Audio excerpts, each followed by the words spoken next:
a blessed day, learners. Get ready and prepare yourselves as we embark on a journey of learning and enjoyment in this video. Today, we will be reviewing 10 items about the Philippine Constitution from the Civil Service Exam Reviewer, set 6C. Stay safe, and may God bless you always. Welcome to the Teacher Lumaban YouTube channel. Commit your way to the Lord, trust also in him, and he shall bring it to pass. Psalm 37 verse 5.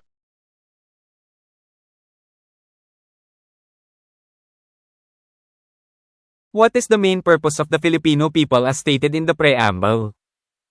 A. To gain power and influence. B. To build a just and humane society. C. To preserve wealth and resources. D. To increase economic growth.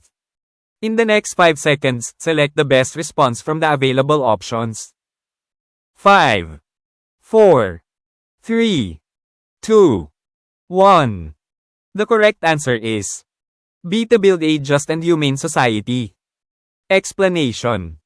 The preamble of the Philippine Constitution outlines the purpose and aspirations of the Filipino people. It states that Filipinos aim to build a just and humane society. This reflects the people's desire for a society that is fair, equitable, and compassionate, where the rule of law, human rights, and social justice prevail. Let's explain each option in detail. A. To gain power and influence. This is not the purpose of the Filipino people as per the preamble. The preamble focuses on justice, freedom, and the common good rather than gaining political power or influence. B. To build a just and humane society. This is the correct answer. The preamble emphasizes the goal of creating a society that ensures fairness, justice, and compassion for all its citizens. The Constitution seeks to protect the rights and dignity of every Filipino. C. To preserve wealth and resources. While the preservation and protection of resources may be important, it is not the main goal stated in the preamble. The preamble focuses on broader social and humanitarian values rather than wealth or resource accumulation. D. To increase economic growth. Although economic growth is important for national development, the preamble does not explicitly state this as the main purpose. Instead, it focuses on creating a just, humane, and democratic society, where the well-being of citizens is prioritized. The preamble's main emphasis is on justice, humanity, democracy, and the common good for all Filipinos. Binabalangkas ng preamble ng Konstitusyon ng Pilipinas ang layunin at mithiin ng sambayanang Pilipino. Nakasaad dito na ang mga Pilipino ay naglalayon na magtayo ng isang makatarungan at makataong lipunan. Sinasalamin nito ang pagnanais ng mga tao para sa isang lipunang patas, at mahabagin, kung saan nananaig ang panuntunan ng batas, karapatang pantao, at katarungang panlipunan. Ipaliwanag natin ng detalyado ang bawat opsyon. A. Upang makakuha ng kapangyarihan at impluensya. Hindi ito ang layunin ng mamamayang Pilipino ayon sa preamble. Nakatuon ang preamble sa katarungan, kalayaan, at kabutihang panlahat sa halip na magkaroon ng kapangyarihan o impluensyang pampulitika. B. Upang bumuo ng isang makatarungan at makataong lipunan. Ito ang tamang sagot. Binibigyang diin ng preamble ang layunin ng paglikha ng isang lipunan na nagsisiguro ng pagiging patas, katarungan, at pakikiramay para sa lahat ng mga mamamayan nito. Ang konstitusyon ay naglalayong protektahan ang mga karapatan at dignidad ng bawat Pilipino. C. Upang mapangalagaan ang yaman at yaman. Bagamat maaaring mahalaga ang pangangalaga at proteksyon ng mga mapagkukunan, hindi ito ang pangunahing layunin na nakasaad sa preamble. Ang preamble ay nakatuon sa mas malawak na panlipunan at makataong mga pagpapahalaga sa halip na yaman o akumulasyon ng mapagkukunan. D. Upang mapataas ang paglago ng ekonomiya. Bagamat mahalaga ang paglago ng ekonomiya para sa pambansang kaunlaran, hindi ito tahasang isinasaad ng preamble bilang pangunahing layunin. Sa halip, ito ay nakatuon sa paglikha ng isang makatarungan, makatao, at demokratikong lipunan, kung saan ang kapakanan ng mga mamamayan ay inuuna. Ang pangunahing diin ng preamble ay ang katarungan, sangkatauhan, demokrasya, at ang kabutihang panlahat para sa lahat ng Pilipino.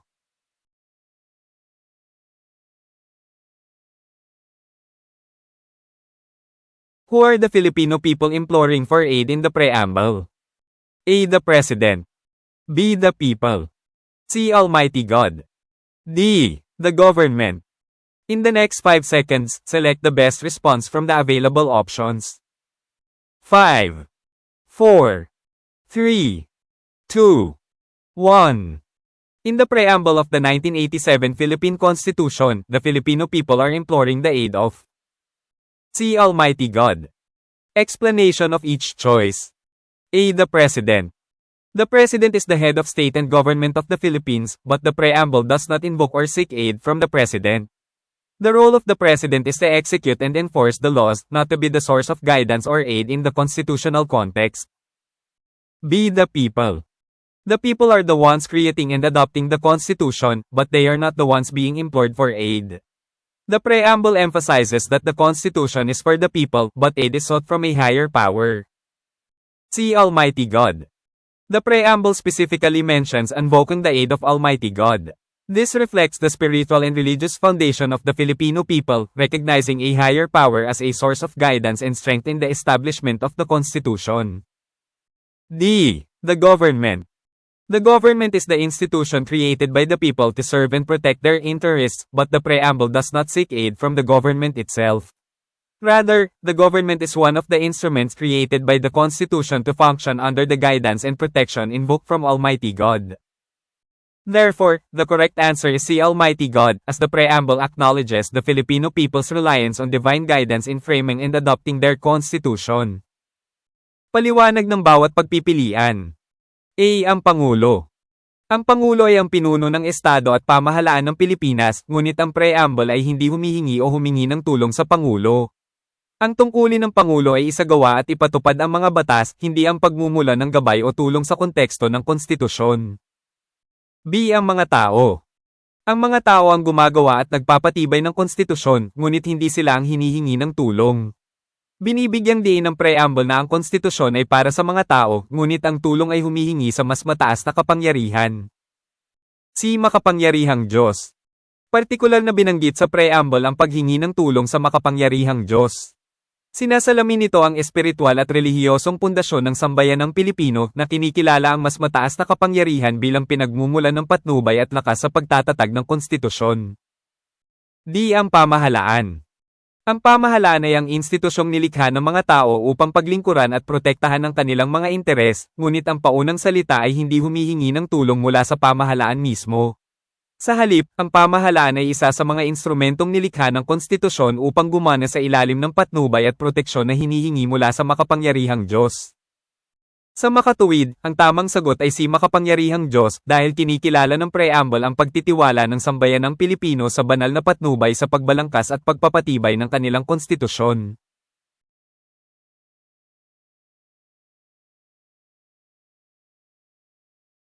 According to the preamble, what blessings are the Filipino people securing for themselves and their posterity? A. Wealth and prosperity. B. Independence and democracy. C. Peace and order. D. Economic progress.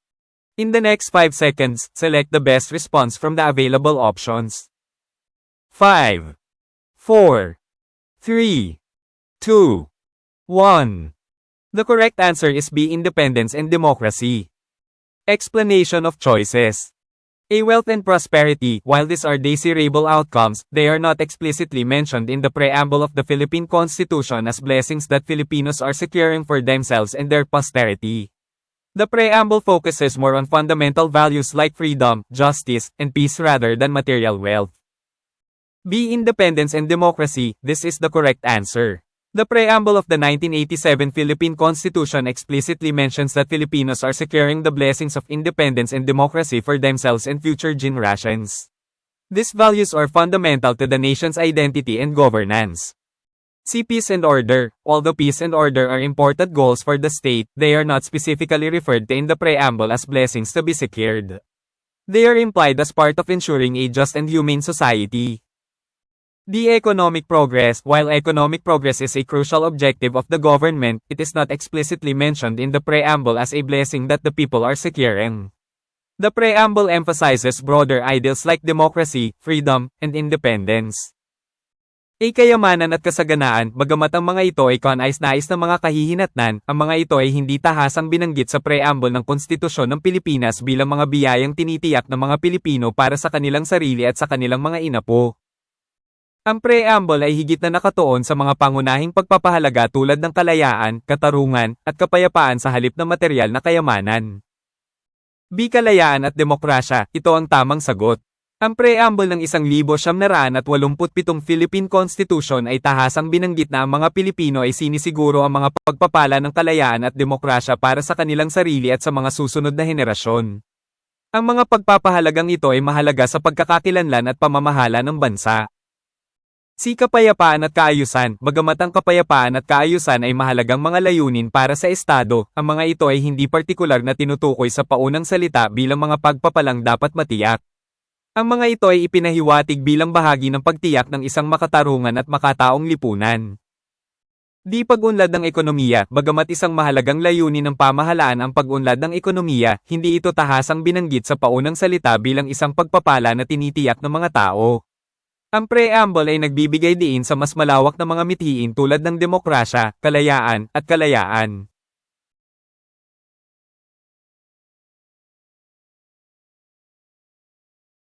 How does the preamble define the role of the government in Filipino society? A. To accumulate power and wealth. B. To embody the people's ideals and aspirations. C. To promote global influence. D. To control economic resources. In the next 5 seconds, select the best response from the available options. 5, 4, 3, 2, 1. The correct answer is B. To embody the people's ideals and aspirations. Explanation of each choice. A. To accumulate power and wealth. This is incorrect because the purpose of the government, as defined by the preamble, is not to amass power or wealth for itself. Instead, the government is meant to serve the people and work for the common good, reflecting democratic principles rather than self-interest. B. To embody the people's ideals and aspirations. This is the correct answer. The preamble of the Philippine Constitution expresses the goals and guiding principles of the nation, such as promoting justice, freedom, and democracy. It describes the government's role as representing and upholding the people's values, hopes, and goals for a just and prosperous society. C. To promote global influence. While the government may engage in international relations, the preamble focuses primarily on the welfare and aspirations of its own people. Promoting global influence is not a primary role of the government as described in the preamble. D. To control economic resources. Although managing economic resources is part of governance, the preamble does not define the government's main role as controlling resources. The government is tasked with promoting social justice, prosperity, and the common good, which may include economic management, but this is not the overarching purpose outlined in the preamble. A. Upang makaipon ng kapangyarihan at kayamanan. Ito ay hindi tama dahil ang layunin ng pamahalaan, tulad ng tinukoy ng preamble, ay hindi upang magkamal ng kapangyarihan o kayamanan para sa sarili nito. Sa halip, ang pamahalaan ay naglalayong maglingkod sa mga tao at magtrabaho para sa kabutihang panlahat na sumasalamin sa mga demokratikong prinsipyo sa halip na pansariling interes. B. Upang mabuo ang mga mithiin at mithiin ng mga tao. Ito ang tamang sagot. Ang preamble ng Konstitusyon ng Pilipinas ay nagpapahayag ng mga layunin at gabay na prinsipyo ng bansa tulad ng pagtataguyod ng katarungan, kalayaan, at demokrasya. Inilalarawan nito ang tungkulin ng pamahalaan bilang kumakatawan at pagtataguyod sa mga pagpapahalaga, pag-asa, at layunin ng mga tao para sa isang makatarungan at maunlad na lipunan. C. Upang isulong ang pandaigdigang impluensya. Bagamat ang pamahalaan ay maaaring makisali sa mga internasyonal na relasyon, ang preamble ay pangunahing nakatuon sa kapakanan at mga mithiin ng sarili nitong mga tao. Ang pagtataguyod ng pandaigdigang impluensya ay hindi pangunahing tungkulin ng pamahalaan gaya ng inilarawan sa preamble. D. Upang makontrol ang mga mapagkukunang pang-ekonomiya. Bagamat bahagi ng pamamahala ang pamamahala sa mga mapagkukunang pang-ekonomiya, hindi tinukoy ng preamble ang pangunahing tungkulin ng pamahalaan bilang pagkontrol sa mga mapagkukunan.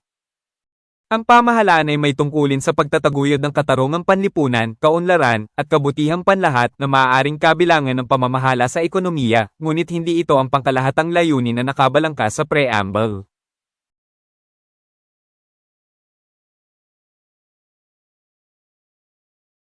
In what ways does the preamble promote the common good for the people? A. By focusing on individual wealth. B. By emphasizing truth, justice, and equality. C. By encouraging international collaboration. D. By supporting only one social class. In the next 5 seconds, select the best response from the available options. 5, 4, 3, 2, 1. The correct answer is B. By emphasizing truth, justice, and equality. Explanation. A. By focusing on individual wealth, the preamble of a constitution typically promotes the common good, which benefits society as a whole.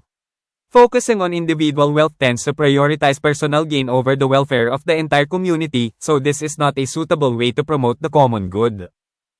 B. By emphasizing truth, justice, and equality, the preamble often sets forth ideals that foster unity and harmony within a society. Emphasizing truth, justice, and equality ensures that the rights and freedoms of all citizens are respected, contributing to the common good. It promotes fairness and equal treatment, which helps create a just and balanced society.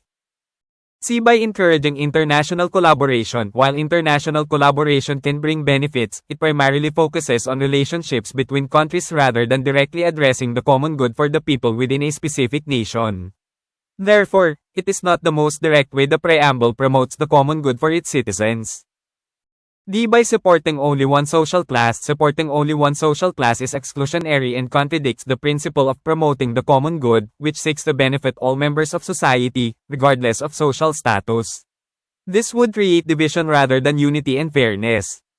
Sa pamamagitan ng pagtutok sa individual na kayamanan, ang preamble ng isang konstitusyon ay karaniwang nagtataguyod ng kabutihang panlahat na nakikinabang sa lipunan sa kabuuan. Ang pagtutuon ng pansin sa individual na kayamanan ay may posibilidad na unahin ang personal na pakinabang kaysa sa kapakanan ng buong komunidad, kaya hindi ito angkop na paraan upang itaguyod ang kabutihang panlahat. B. Sa pamamagitan ng pagbibigay diin sa katotohanan, katarungan, at pagkakapantay-pantay, ang preamble ay kadalasang naglalahad ng mga mithiin na nagpapaunlad ng pagkakaisa at pagkakaisa sa loob ng isang lipunan. Ang pagbibigay diin sa katotohanan, katarungan, at pagkakapantay-pantay ay tumitiyak na ang mga karapatan at kalayaan ng lahat ng mamamayan ay iginagalang, na nag-aambag sa kabutihang panlahat. Itinataguyod nito ang pagiging patas at pantay na pagtrato na tumutulong sa paglikha ng isang makatarungan at balanseng lipunan. C. Sa pamamagitan ng paghikayat sa internasyonal na pakikipagtulungan. Bagamat ang internasyonal na pakikipagtulungan ay maaaring magdulot ng mga benepisyo, ito ay pangunahing nakatuon sa mga relasyon sa pagitan ng mga bansa sa halip na direktang pagtugon sa kabutihang panlahat para sa mga tao sa loob ng isang partikular na bansa. Sa makatuwid, hindi ito ang pinakadirektang paraan na itinataguyod ng preamble ang kabutihang panlahat para sa mga mamamayan nito. D. Sa pamamagitan lamang ng pagsuporta sa isang uri ng lipunan. Ang pagsuporta lamang sa isang uri ng lipunan ay hindi kasama at sumasalungat sa prinsipyo ng pagtataguyod ng kabutihang panlahat na naglalayong makinabang ang lahat ng miyembro ng lipunan, anuman ang katayuan sa lipunan. Ito ay lilikha ng pagkakahati sa halip na pagkakaisa at pagiging patas.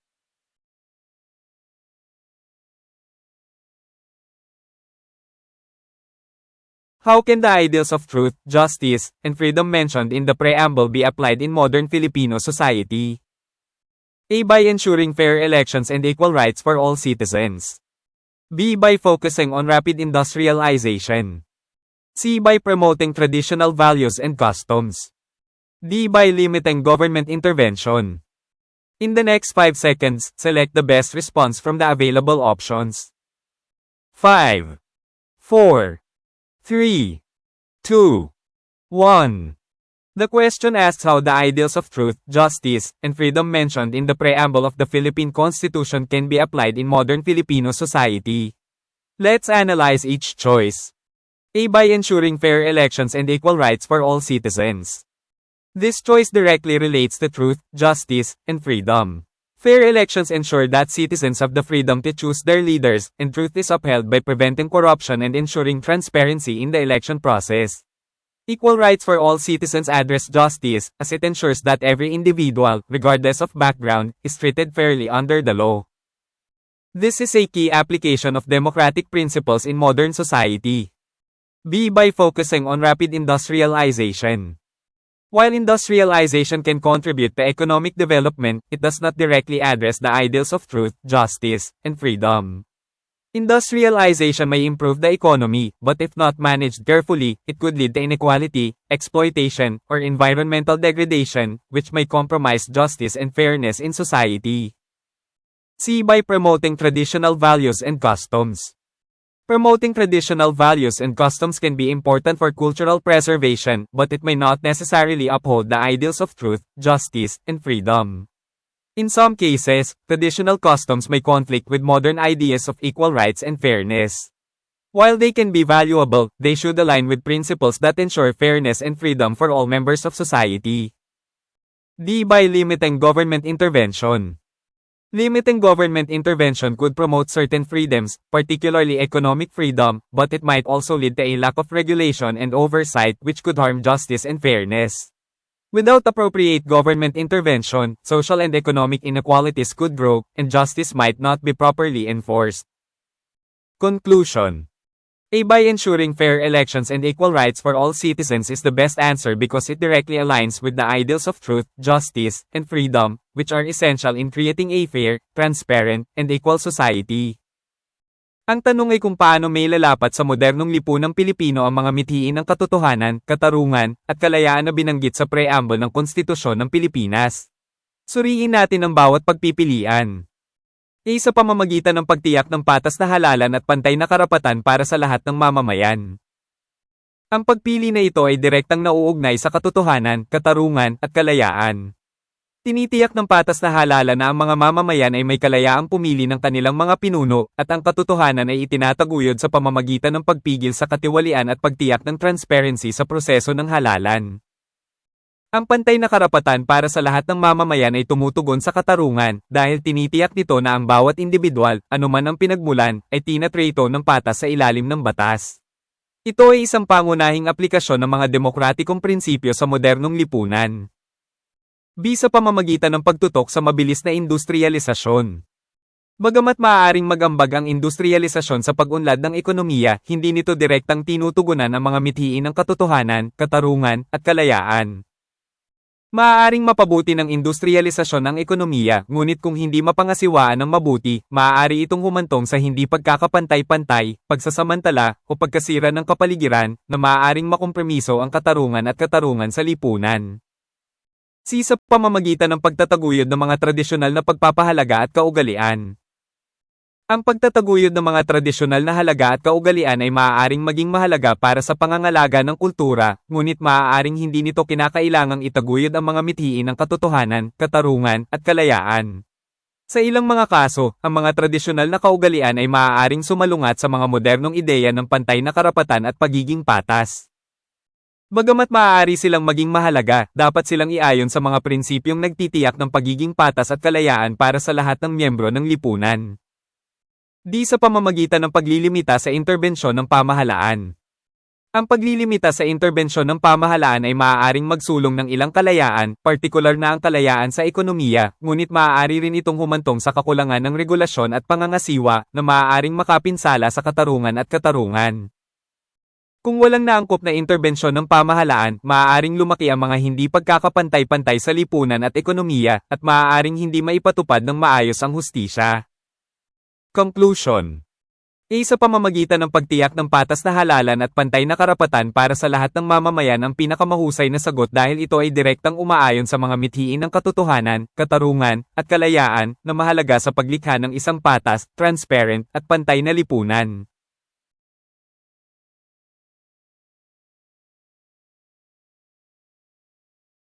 In what way can the concept of conserving and developing patrimony be practiced in the local community? A. By privatizing public lands. B. By promoting cultural heritage and natural resources conservation. C. By restricting local businesses. D. By promoting international investments. In the next 5 seconds, select the best response from the available options. 5, 4, 3, 2, 1. The correct answer is B. By promoting cultural heritage and natural resources conservation. Explanation of each choice. A. By privatizing public lands. Privatizing public lands refers to transferring ownership of lands from the government to private entities or individuals. This does not align with conserving and developing patrimony, as it often leads to development focused on private profits rather than the protection of cultural heritage or natural resources. In many cases, privatization could result in limited public access and potential environmental degradation. B. By promoting cultural heritage and natural resources conservation. This choice aligns with the concept of conserving and developing patrimony. Patrimony refers to the heritage passed down from previous generations, including cultural landmarks, traditions, and natural resources. Promoting their conservation ensures that these elements are preserved for future generations while being developed in sustainable ways that respect their value. C. By restricting local businesses. Restricting local businesses might negatively impact the economy and community development. While it could be a way to control harmful environmental practices, it does not directly contribute to conserving and developing patrimony. In fact, sustainable local businesses can often help in promoting and conserving cultural and natural heritage. D. By promoting international investments. Encouraging international investments can stimulate economic growth, but it does not necessarily focus on conserving or developing patrimony. Depending on how these investments are managed, they might prioritize economic gain over the preservation of local cultural and natural resources. Thus, Choice B directly addresses the need for conservation and development of a community's patrimony by preserving its cultural and environmental heritage. A. Sa pamamagitan ng pagsasapribado ng mga pampublikong lupain. Ang pagsasapribado ng mga pampublikong lupain ay tumutukoy sa paglilipat ng pagmamay-ari ng mga lupain mula sa gobyerno sa mga pribadong entidad o individual. Hindi ito naaayon sa pag-iingat at pagbuo ng patrimonya dahil madalas itong humahantong sa pag-unlad na nakatuon sa pribadong tubo kaysa sa proteksyon ng pamana ng kultura o likas na yaman. Sa maraming kaso, ang pribatisasyon ay maaaring magresulta sa limitadong pag-akses ng publiko at potensyal na pagkasira ng kapaligiran. B. Sa pamamagitan ng pagtataguyod ng pamana ng kultura at pangangalaga sa likas na yaman. Ang pagpipiliang ito ay nakaayon sa konsepto ng pag-iingat at pagbuo ng patrimonya. Ang patrimony ay tumutukoy sa pamana na ipinasa mula sa mga nakaraang henerasyon, kabilang ang mga palatandaan ng kultura, tradisyon, at likas na yaman. Ang pagtataguyod ng kanilang konserbasyon ay nagsisiguro na ang mga elementong ito ay mapangalagaan para sa mga susunod na henerasyon habang binuo sa mga napapanatiling paraan na gumagalang sa kanilang halaga. C. Sa pamamagitan ng paghihigpit sa mga lokal na negosyo.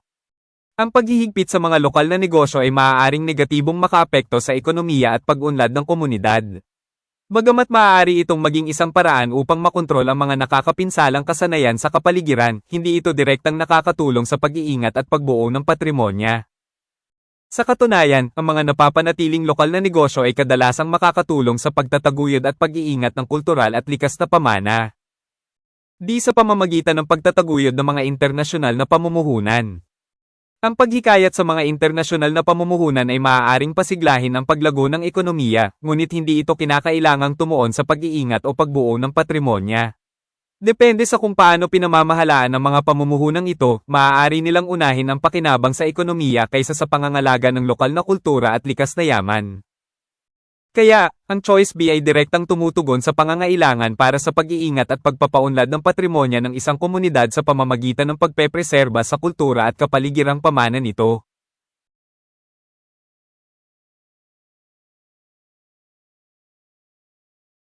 Compare the values outlined in the preamble to the key principles of other democratic constitutions.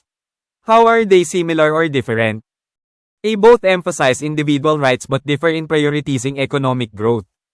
B. Other constitutions do not prioritize democracy, while the Philippine Preamble does. C. Both emphasize democratic values, but the Philippine Preamble highlights love, equality, and peace. D. The Philippine Preamble focuses solely on national identity, unlike others. In the next 5 seconds, select the best response from the available options. 5, 4, 3, 2, 1. To compare the values outlined in the Philippine Preamble to the key principles of other democratic constitutions, let's analyze each choice. A. Both emphasize individual rights but differ in prioritizing economic growth. Explanation: This choice suggests that while both the Philippine Preamble and other democratic constitutions uphold individual rights, such as freedom of expression, due process, etc., they may differ in how they prioritize economic growth. In the Philippines, the preamble may not place as much emphasis on economic growth compared to individual rights, while other constitutions may have provisions that explicitly encourage economic development as a fundamental principle of governance. Comparison: Many democratic constitutions, such as the U.S. Constitution, do emphasize individual rights, but they may have a stronger focus on enabling economic frameworks, like the protection of private property, as a way to promote individual liberties. Other constitutions do not prioritize democracy, while the Philippine Preamble does. Explanation: This statement suggests that the Philippine Preamble uniquely prioritizes democracy in a way that other constitutions do not. However, most democratic constitutions inherently prioritize democracy since they are established to uphold democratic governance and processes. Comparison: This choice is misleading because most democratic constitutions, including those in established democracies like the US, France, and India, fundamentally prioritize democratic principles. Therefore, it is inaccurate to claim that other constitutions do not prioritize democracy. Both emphasize democratic values, but the Philippine Preamble highlights love, equality, and peace. Explanation: This option posits that while both the Philippine Preamble and other democratic constitutions emphasize democratic values, like justice, liberty, and equality, the Philippine Preamble also specifically mentions concepts such as love, equality, and peace. This reflects a more holistic approach to governance that focuses not only on legal and political rights but also on the moral and ethical dimensions of societal relationships. Comparison: This choice accurately captures a distinction. Many democratic constitutions focus on rights and structures but may not explicitly mention values like love and peace as foundational. The Philippine Preamble's emphasis on these values indicates a desire for a more compassionate society. The Philippine Preamble focuses solely on national identity, unlike others. Explanation: This statement suggests that the Philippine Preamble uniquely emphasizes national identity to the exclusion of other principles.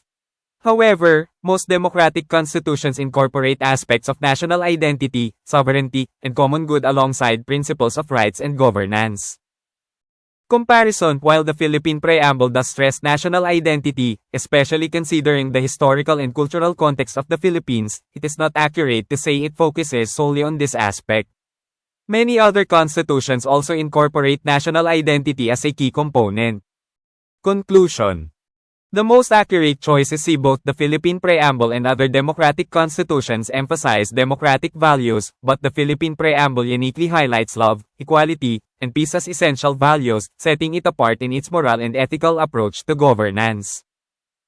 Choices A and D contain elements of truth but misrepresent the broader context of democratic constitutions, while choice B is inaccurate in its assertion regarding the prioritization of democracy. Upang ihambing ang mga halagang nakabalangkas sa preamble ng Pilipinas sa mga pangunahing prinsipyo ng iba pang demokratikong konstitusyon, suriin natin ang bawat pagpipilian. Parehong binibigyang diin ang mga karapatan ng individual ngunit magkaiba sa pagbibigay prioridad sa paglago ng ekonomiya. Paliwanag: iminumungkahi ng pagpipiliang ito na habang kapwa ang preamble ng Pilipinas at iba pang demokratikong konstitusyon ay nagtataguyod ng mga individual na karapatan, tulad ng kalayaan sa pagpapahayag, angkop na proseso, at iba pa, maaaring magkaiba ang mga ito sa kung paano nila inuuna ang paglago ng ekonomiya. Sa Pilipinas, ang preamble ay maaaring hindi gaanong nagbibigay diin sa paglago ng ekonomiya kumpara sa mga individual na karapatan, habang ang ibang konstitusyon ay maaaring may mga probisyon na tahasang naghihikayat sa pag-unlad ng ekonomiya bilang isang pangunahing prinsipyo ng pamamahala. Paghahambing, maraming mga demokratikong konstitusyon, gaya ng konstitusyon ng US, ang nagbibigay diin sa mga individual na karapatan, ngunit maaari silang magkaroon ng mas malakas na pagtuon sa pagpapagana ng mga balangkas ng ekonomiya, tulad ng proteksyon ng pribadong pag-aari, bilang isang paraan upang isulong ang mga individual na kalayaan. Hindi inuuna ng ibang konstitusyon ang demokrasya, habang ginagawa ng preamble ng Pilipinas. Paliwanag: ang pahayag na ito ay nagmumungkahi na ang preamble ng Pilipinas ay natatanging inuuna ang demokrasya sa paraang hindi ginagawa ng ibang konstitusyon. Gayunpaman, ang karamihan sa mga demokratikong konstitusyon ay likas na inuuna ang demokrasya dahil ang mga ito ay itinatag upang itaguyod ang demokratikong pamamahala at mga proseso. Paghahambing, nakapanlilin lang ang pagpipiliang ito dahil karamihan sa mga demokratikong konstitusyon, kabilang ang mga nasa itinatag na demokrasya tulad ng US, France, at India, ay pangunahing inuuna ang mga demokratikong prinsipyo. Sa makatuwid, hindi tumpak ang pag-aangkin na ang ibang konstitusyon ay hindi inuuna ang demokrasya. Parehong binibigyang diin ang mga demokratikong pagpapahalaga, ngunit ang preamble ng Pilipinas ay nagbibigay diin sa pag-ibig, pagkakapantay-pantay, at kapayapaan. Paliwanag, ang opsyong ito ay naglalagay na habang parehong binibigyang diin ang preamble ng Pilipinas at iba pang demokratikong konstitusyon ang mga demokratikong pagpapahalaga, tulad ng katarungan, kalayaan, at pagkakapantay-pantay, partikular na binanggit din ng preamble ng Pilipinas ang mga konsepto tulad ng pag-ibig, pagkakapantay-pantay, at kapayapaan. Sinasalamin nito ang isang mas holistic na diskarte sa pamamahala na hindi lamang nakatuon sa mga karapatang legal at pampulitika kundi pati na rin sa mga moral at etikal na dimensyon ng mga relasyon sa lipunan. Paghahambing, ang pagpipiliang ito ay tumpak na nakakuha ng pagkakaiba. Maraming demokratikong konstitusyon ang tumutuon sa mga karapatan at istruktura ngunit maaaring hindi tahasang banggitin ang mga pagpapahalaga tulad ng pag-ibig at kapayapaan bilang pundasyon. Ang pagbibigay diin ng preamble ng Pilipinas sa mga pagpapahalagang ito ay nagpapahiwatig ng pagnanais para sa isang mas mahabagin na lipunan. Di ang preamble ng Pilipinas ay nakatuon lamang sa pambansang pagkakakilanlan, hindi katulad ng iba. Paliwanag, ang pahayag na ito ay nagmumungkahi na ang preamble ng Pilipinas ay natatanging nagbibigay diin sa pambansang pagkakakilanlan sa pagbubukod ng iba pang mga prinsipyo. Gayunpaman, karamihan sa mga demokratikong konstitusyon ay nagsasama ng mga aspeto ng pambansang pagkakakilanlan, soberanya, at kabutihang panlahat kasama ng mga prinsipyo ng mga karapatan at pamamahala. Paghahambing, bagamat binibigyang diin ng preamble ng Pilipinas ang pambansang pagkakakilanlan, lalo na kung isasaalang-alang ang konteksto ng kasaysayan at kultura ng Pilipinas, hindi tumpak na sabihing ito ay nakatuon lamang sa aspetong ito.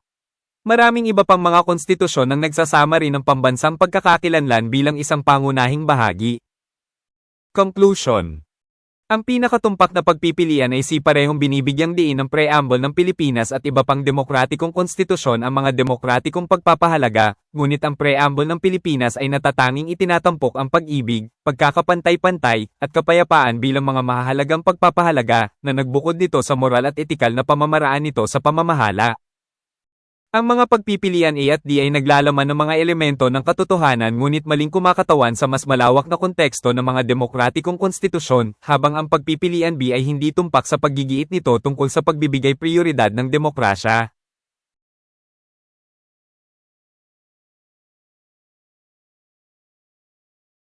Assess the relevance of the Primbles values in today's political and social climate in the Philippines. Are these values being upheld effectively? A. Yes, all values are strictly enforced and practiced. B. Partially, some values like democracy and justice are upheld but others like equality are still challenged. C. No, none of the values are relevant or practiced today. D. Only the economic aspects of the preamble are relevant today. In the next 5 seconds, select the best response from the available options. 5, 4, 3, 2, 1. To assess the relevance of the values in the preamble of the 1987 Philippine Constitution in today's political and social climate, we can analyze each choice. A. Yes, all values are strictly enforced and practiced. Explanation: this option suggests that every value outlined in the preamble is effectively implemented and upheld in Philippine society today. However, this view may be overly optimistic. Many citizens and experts observe challenges in areas such as corruption, governance, and access to justice, indicating that not all values are strictly enforced. B. Partially, some values like democracy and justice are upheld but others like equality are still challenged. Explanation: this option recognizes that while some preamble values, such as democracy and justice, have seen progress, others, particularly equality, face significant hurdles. For instance, there are ongoing issues related to social inequality, poverty, and discrimination that challenge the full realization of equality in the Philippines. This choice reflects a more balanced view of the current state of political and social values. C. No, none of the values are relevant or practiced today. Explanation: this perspective asserts that the values in the preamble are neither relevant nor practiced in contemporary society. It implies a complete disconnection from the ideals outlined in the Constitution. However, many citizens and institutions still strive to uphold these values, indicating that while challenges exist, there is a continued relevance and practice of some values. Only the economic aspects of the preamble are relevant today. Explanation: this choice suggests that only the economic values stated in the preamble hold significance in today's context, implying a focus on material and economic progress over social and political values. While economic issues are indeed critical, such a viewpoint may overlook the importance of other values like democracy, justice, and equality in fostering a well-rounded society. Conclusion: based on the analysis, choice B appears to be the most accurate and nuanced response. It acknowledges the complexities of the current political and social climate in the Philippines, recognizing that while some values are upheld, others continue to face significant challenges. This reflects the ongoing struggle for a more just, equal, and democratic society, as emphasized in the preamble. Upang masuri ang kaugnayan ng mga pagpapahalaga sa preamble ng 1987 konstitusyon ng Pilipinas sa klimaang pampulitika at panlipunan ngayon, maaari nating suriin ang bawat pagpipilian. Oo, ang lahat ng mga pagpapahalaga ay mahigpit na ipinapatupad at ginagawa. Paliwanag, iminumungkahi ng opsyong ito na ang bawat halagang nakabalangkas sa preamble ay mabisang ipinatupad at itinataguyod sa lipunang Pilipino ngayon. Gayunpaman, ang pananaw na ito ay maaaring masyadong maasahin sa mabuti. Maraming mamamayan at eksperto ang nakakakita ng mga hamon sa mga lugar tulad ng katiwalian, pamamahala, at pag-akses sa hustisya, na nagpapahiwatig na hindi lahat ng mga pagpapahalaga ay mahigpit na ipinapatupad. Bahagyang, ang ilang mga pagpapahalaga tulad ng demokrasya at katarungan ay itinataguyod, ngunit ang iba tulad ng pagkakapantay-pantay ay hinahamon pa rin. Paliwanag, kinikilala ng opsyong ito na habang ang ilang mga pagpapahalaga sa preamble, gaya ng demokrasya at katarungan, ay nakakita ng pag-unlad, ang iba, lalo na ang pagkakapantay-pantay, ay nahaharap sa malalaking hadlang. Halimbawa, may mga patuloy na isyu na may kaugnayan sa hindi pagkakapantay-pantay ng lipunan, kahirapan, at diskriminasyon na humahamon sa ganap na pagsasakatuparan ng pagkakapantay-pantay sa Pilipinas. Ang pagpipiliang ito ay sumasalamin sa isang mas balanseng pananaw sa kasalukuyang estado ng mga pagpapahalagang pampulitika at panlipunan. Hindi, wala sa mga pagpapahalaga ang nauugnay o ginagawa ngayon. Paliwanag, iginiit ng pananaw na ito na ang mga pagpapahalaga sa preamble ay hindi nauugnay o ginagawa sa kontemporaryong lipunan. Ito ay nagpapahiwatig ng isang kumpletong paghiwalay mula sa mga ideal na nakabalangkas sa konstitusyon. Gayunpaman, maraming mamamayan at institusyon ang nagsusumikap pa ring itaguyod ang mga pagpapahalagang ito, na nagpapahiwatig na habang may mga hamon, may patuloy na kaugnayan at pagsasagawa ng ilang mga pagpapahalaga. Di tanging ang mga aspetong pang-ekonomiya ng preamble ang may kaugnayan ngayon. Paliwanag, iminumungkahi ng pagpipiliang ito na ang mga halagang pang-ekonomiya lamang na nakasaad sa preamble ang may kahalagahan sa konteksto ngayon, na nagpapahiwatig ng pagtuon sa materyal at pang-ekonomiyang pag-unlad kaysa sa mga pagpapahalagang panlipunan at pampulitika. Bagamat ang mga isyu sa ekonomiya ay talagang kritikal, ang ganitong pananaw ay maaaring makaligtaan ang kahalagahan ng iba pang mga halaga tulad ng demokrasya, katarungan, at pagkakapantay-pantay sa pagpapaunlad ng isang maayos na lipunan. Conclusion: batay sa pagsusuri, ang Choice B ay lumilitaw na ang pinakatumpak at nuanced na tugon.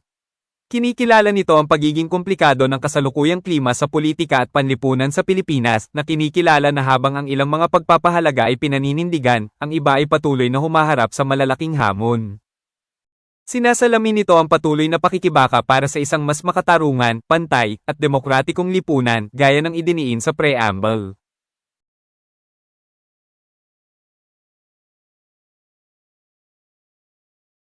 Design a community project that embodies the values of equality, freedom, and justice as expressed in the preamble. What key activities would you include? A. Focus on entrepreneurship and job creation. B. Organize a campaign for equal education opportunities, human rights awareness, and free legal aid. C. Promote tourism to boost the local economy. D. Build more infrastructure projects to connect communities. In the next 5 seconds, select the best response from the available options. 5, 4, 3, 2, 1. Designing a community project that embodies the values of equality, freedom, and justice requires a thoughtful approach that addresses the needs and rights of all community members. Let's analyze each option and explore how they align with these values. A. Focus on entrepreneurship and job creation. Explanation. Equality, encouraging entrepreneurship can help create equal opportunities for individuals from different backgrounds, allowing them to start their businesses and contribute to the economy. Freedom, this approach fosters personal and economic freedom by empowering individuals to take charge of their financial futures. Justice, by providing resources and support to underrepresented groups, the project can help level the playing field, promoting social and economic justice. Key activities. Workshops on business skills and financial literacy. Access to microloans or grants for startups, especially targeting marginalized groups. Mentorship programs connecting aspiring entrepreneurs with experienced business owners. B. Organize a campaign for equal education opportunities, human rights awareness, and free legal aid. Explanation. Equality, this option directly addresses systemic inequalities in education and access to legal resources, striving to ensure that all individuals have the same opportunities to succeed. Freedom, educating community members about their rights fosters a sense of freedom, empowering them to advocate for themselves and others. Justice, providing free legal aid can help individuals navigate the justice system, ensuring that everyone has access to fair representation and legal resources. Key activities.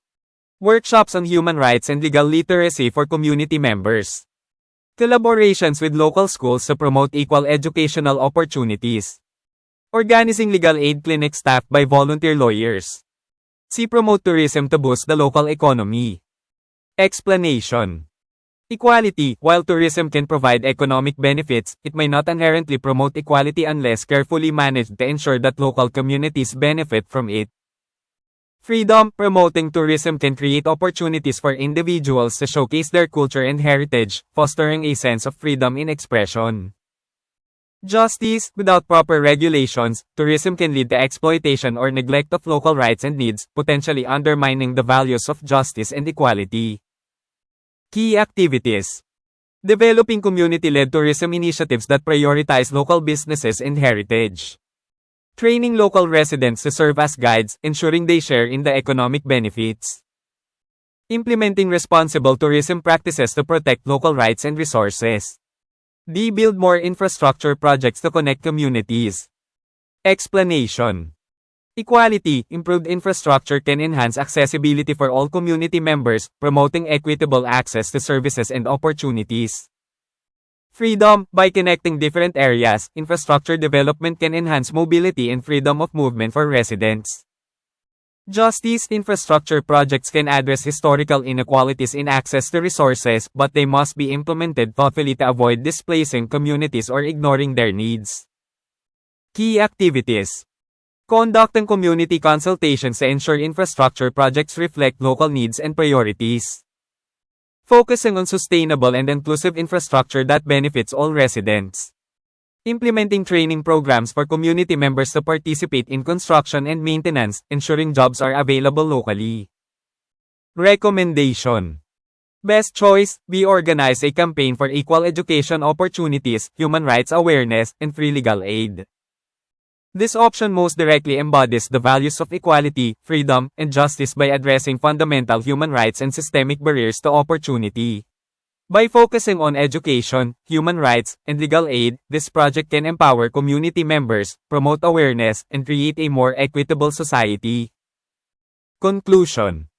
Each option has its merits, but the best choice aligns most closely with the core values articulated in the preamble: equality for all, freedom of expression and action, and justice in legal and social systems.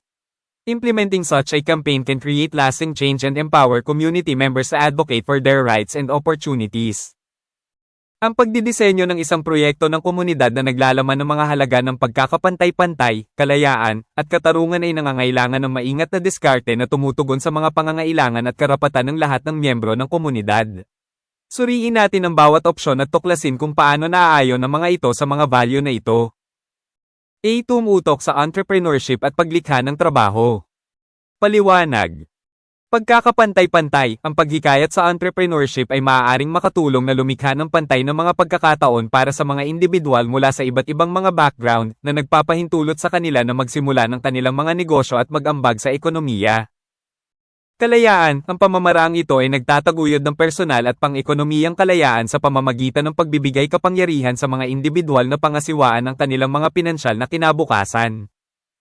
Katarungan, sa pamamagitan ng pagbibigay ng mga mapagkukunan at suporta sa mga grupong kulang sa representasyon, ang proyekto ay makakatulong sa antas ng larangan ng paglalaro na nagtataguyod ng katarungang panlipunan at pang-ekonomiya. Mga pangunahing aktibidad. Mga workshop sa mga kasanayan sa negosyo at kaalaman sa pananalapi. Access sa mga microloan o grant para sa mga startup lalo na ang pag-target sa mga marginalized na grupo. Mga programang mentorship na nag-uugnay sa mga naghahangad na negosyante sa mga may karanasang may-ari ng negosyo. B. Mag-organisa ng kampanya para sa pantay na pagkakataon sa edukasyon, kamalayan sa karapatang pantao, at libreng tulong na legal. Paliwanag. Pagkakapantay-pantay, direktang tinutugunan ng opsyong ito ang mga sistematikong hindi pagkakapantay-pantay sa edukasyon at pag-access sa mga legal na mapagkukunan, nagsusumikap na matiyak na ang lahat ng individual ay may parehong mga pagkakataon upang magtagumpay. Kalayaan, ang pagtuturo sa mga miyembro ng komunidad tungkol sa kanilang mga karapatan ay nagpapalakas ng pakiramdam ng kalayaan na nagbibigay ng kapangyarihan sa kanila na itaguyod ang kanilang sarili at ang iba. Katarungan, ang pagbibigay ng libreng legal na tulong ay makakatulong sa mga individual na mag-navigate sa sistema ng hustisya na tinitiyak na ang lahat ay may access sa patas na representasyon at legal na mapagkukunan. Mga pangunahing aktibidad. Mga workshop sa karapatang pantao at legal na literacy para sa mga miyembro ng komunidad. Pakikipagtulungan sa mga lokal na paaralan upang itaguyod ang pantay na pagkakataon sa edukasyon. Pag-oorganisa ng mga klinika ng legal aid na may tauhan ng mga voluntaryong abogado. Isulong ang turismo upang mapalakas ang lokal na ekonomiya. Paliwanag. Pagkakapantay-pantay, bagamat ang turismo ay maaaring magbigay ng mga benepisyong pang-ekonomiya, maaaring hindi ito likas na nagtataguyod ng pagkakapantay-pantay maliban kung maingat na pinamamahalaan upang matiyak na ang mga lokal na komunidad ay makikinabang dito. Kalayaan, ang pagtataguyod ng turismo ay maaaring lumikha ng mga pagkakataon para sa mga individual na ipakita ang kanilang kultura at pamana na nagpapaunlad ng pakiramdam ng kalayaan sa pagpapahayag. Katarungan, kung walang tamang mga regulasyon, ang turismo ay maaaring humantong sa pagsasamantala o pagpapabeya sa mga lokal na karapatan at pangangailangan na posibleng makasira sa mga halaga ng katarungan at pagkakapantay-pantay. Mga pangunahing aktibidad. Pagbuo ng mga inisyatiba sa turismo na pinangungunahan ng komunidad na nagbibigay prioridad sa mga lokal na negosyo at pamana. Pagsasanay sa mga lokal na residente na magsilbi bilang mga gabay, tinitiyak na nakikibahagi sila sa mga benepisyong pang-ekonomiya. Pagpapatupad ng mga responsableng kasanayan sa turismo upang protektahan ang mga lokal na karapatan at mapagkukunan.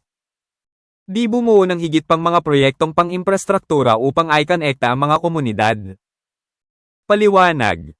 Pagkakapantay-pantay, maaaring mapahusay ng pinahusay na infrastruktura ang accessibility para sa lahat ng miyembro ng komunidad na nagpopromote ng pantay na access sa mga serbisyo at pagkakataon. Kalayaan, sa pamamagitan ng pag-uugnay sa iba't ibang lugar, maaaring mapahusay ng pagpapaunlad ng infrastruktura ang kadaliang kumilos at kalayaan sa paggalaw para sa mga residente. Katarungan, maaaring tugunan ng mga proyekto sa infrastruktura ang mga makasaysayang hindi pagkakapantay-pantay sa pag-access sa mga mapagkukunan, ngunit dapat itong ipatupad ng may pag-iisip upang maiwasan ang paglilipat ng mga komunidad o pagbaliwala sa kanilang mga pangangailangan. Mga pangunahing aktibidad. Pagsasagawa ng mga konsultasyon sa komunidad upang matiyak na ang mga proyekto sa infrastruktura ay sumasalamin sa mga lokal na pangangailangan at prioridad. Nakatuon sa sustainable at inclusive na infrastruktura na nakikinabang sa lahat ng residente. Pagpapatupad ng mga programa sa pagsasanay para sa mga miyembro ng komunidad na lumahok sa konstruksyon at pagpapanatili, tinitiyak na ang mga trabaho ay available sa lokal. Rekomendasyon. Pinakamahusay na pagpipilian, mag-organisa ng kampanya para sa pantay na pagkakataon sa edukasyon, kamalayan sa karapatang pantao, at libreng tulong na legal. Ang opsyong ito ay pinakadirektang naglalaman ng mga halaga ng pagkakapantay-pantay, kalayaan, at katarungan sa pamamagitan ng pagtugon sa mga pangunahing karapatang pantao at sistematikong mga hadlang sa pagkakataon. Sa pamamagitan ng pagtutok sa edukasyon, karapatang pantao, at tulong legal, ang proyektong ito ay maaaring magbigay ng kapangyarihan sa mga miyembro ng komunidad, magsulong ng kamalayan, at lumikha ng isang mas pantay na lipunan. Conclusion. Ang bawat opsyon ay may mga merito nito, ngunit ang pinakamahusay na pagpipilian ay higit na nakaayon sa mga pangunahing halaga na ipinahayag sa paunang salita, pagkakapantay-pantay para sa lahat, kalayaan sa pagpapahayag at pagkilos, at katarungan sa legal at panlipunang mga sistema. Ang pagpapatupad ng naturang kampanya ay maaaring lumikha ng pangmatagalang pagbabago at magbigay ng kapangyarihan sa mga miyembro ng komunidad na isulong ang kanilang mga karapatan at pagkakataon.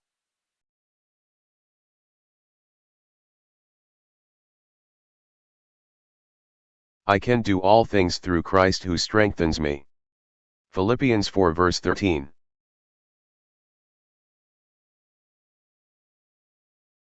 I hope you enjoyed and learned something new from our topic on Civil Service Exam Reviewer.